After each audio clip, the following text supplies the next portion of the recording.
Hello and welcome back to JVCTR. Today you join me in a slightly different location to my normal lounge. I'm actually in the New Forest collecting my new toy, a MK8 Fiesta ST.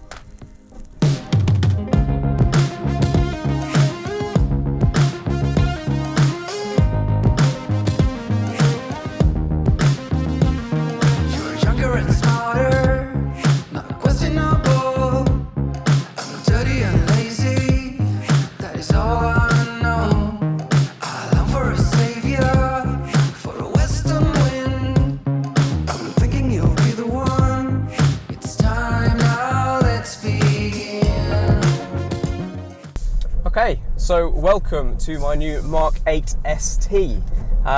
As I am on a very long gravel driveway, I thought this would be the ideal opportunity to introduce the car to you. So as you know, JVCTR is a car and technology channel, and so far we've really only done tech. So this car is going to play a large part in this channel. So, why have I bought the ST? Well, mainly because I had a Mark7 ST, and I thought it was absolutely superb, so I've chosen to upgrade it to the MK8. And my initial impressions are that it is a massive step up in both comfort, tech, and also that little 1.5 engine is a bit of a gem. I'm sure most of you, if you have an interest in the car, are aware that they have dropped the capacity from 1.6 in the old Mark7 to 1.5 in the MK8. They still produce the same amount of horsepower, despite despite the salesman saying that it produced more power than the old one. So officially the old one was 180 with 20 bhp of overboost. This is just 200 horsepower straight out. So if you were driving a standard Mark7 and then you hopped in this, they'd feel roughly the same in terms of speed, although the power delivery from the 1.5 is very different. For me, I had the tuned MR230 version. I did a review of it, I'll pop it up in the corner up there if you're interested. So this does feel a bit slower on full chat, but the new 1.5 engine is far more entertaining. It's very noisy as stock, which I was quite surprised by, but it does do the whole pops and bangs and all that kind of stuff, which is really quite exciting. The old 1.6 was mega for tuning, but in my opinion it sounded a bit boring regardless of what exhaust you put on it. So let's get out there, let's do a bit of driving, and then we'll chat a bit more in a minute.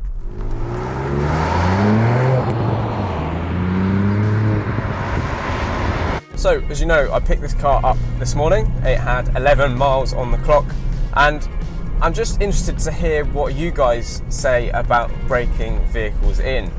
So the way I plan to break this car in is to keep the revs low-ish, so maybe below 5. Don't load the engine, and also don't keep the engine at constant revs. So for example, when I'm on the motorway, I'm going to be changing gears every now and then just to make sure I'm not sticking at the same revs. I'm hoping to do that for roughly the first 1,000 miles, and then I'll change the oil, and then it'll be into using it as a normal car. So that's how I'm going to break this car in. How do you guys break your cars in? I know there's a lot of talk about this on the forums and stuff. A lot of people say, you don't need to. They have them all broken in the factory. But if I'm honest, I can't see Ford having thousands of engines sat there running to break them in the factory. But that's my thoughts. I'd be interested to hear what you guys think. So let me know in the comments. What do you think about breaking in a car? So let's talk about the styling. Now this is something that has been quite controversial with the MK8. So firstly, the wheels.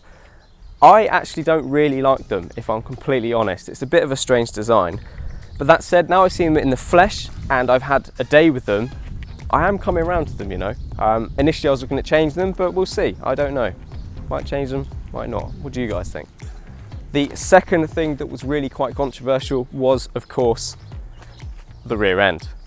It looks a bit like Ford's people carriers, so the B-Max, the C-Max, the S-Max, but at the end of the day, manufacturers try and make their cars look similar so they're instantly recognisable on the road, and that's all they've done with the Fiesta here.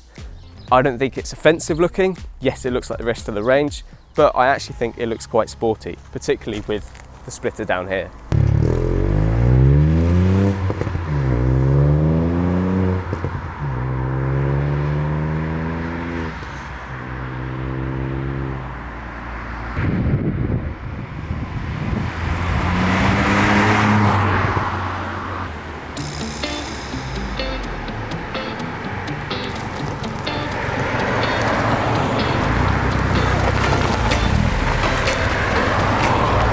Okay, so I've just stopped in Rhinefield, which is one of the wooded areas of the New Forest, and it's actually home to some of the largest trees in the New Forest. So there you go, fun fact.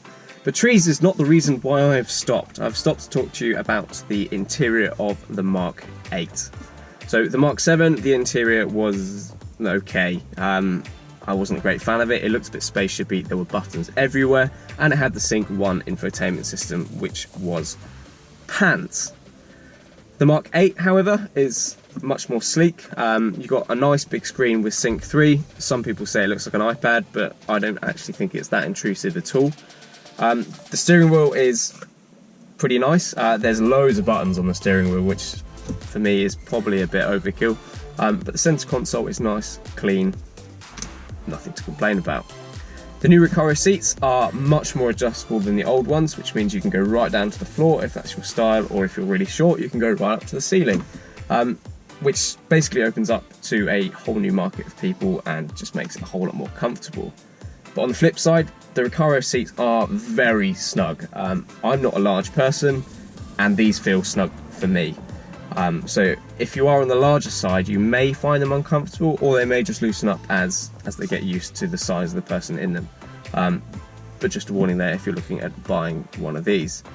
The handbrake, I guess not an interior piece, but this one is a massive upgrade because it works. That's one good thing to note. The Alcantara of the seats is also very nice. And the interior spec level is much more speccable in the Mark 8. So for example, we've got a panoramic sunroof in this one, which was not available in the old one. It's a nice to have, and on a day like this, it's glorious. The spec is pretty damn good on the ST3. You get all sorts of things like lane assist, your speed limit comes up on the dashboard. The dash is not fully electronic, but it's LED backlit, so it gives the impression of being electronic. I think it looks really quite nice if I'm honest, but otherwise it's pretty damn good in here, and it's a nice place to be. How did I forget? You've also got B&O Play. The new upgraded system is a million times better than the Sony system in the old car. For starters, you actually get a sub with this one, which is not a bad thing. If I'm being completely honest, it does sound a bit flat in the mid-range to me. There's something not quite there, but if you just want loud music, it's great. I mean, it doesn't distort if you turn it up loud, and all in all, it's a really great system. Like, you can't fault it on a car of this value. Okay, so that is 100 miles done in the Mark 8, and I've averaged a lovely 33 mpg, which is pretty crap. Hopefully that will rise, as there's pretty crap fuel in it from the dealer. It's also a new engine, and I've also been trying to wear it in, so kind of expected. Otherwise, very impressed with it as a whole. To be honest, I've tested out the lights, kind of. It's obviously bright sunlight. The LED lights look absolutely amazing. Hopefully I'll get a chance to test drive them in the dark sometime soon, but obviously it's the summertime now. But really, I could not really have complained. I liked my Mark 7. I wanted a better one. This is the Mark 7, but much improved. So if that's what you're looking for, get one of these.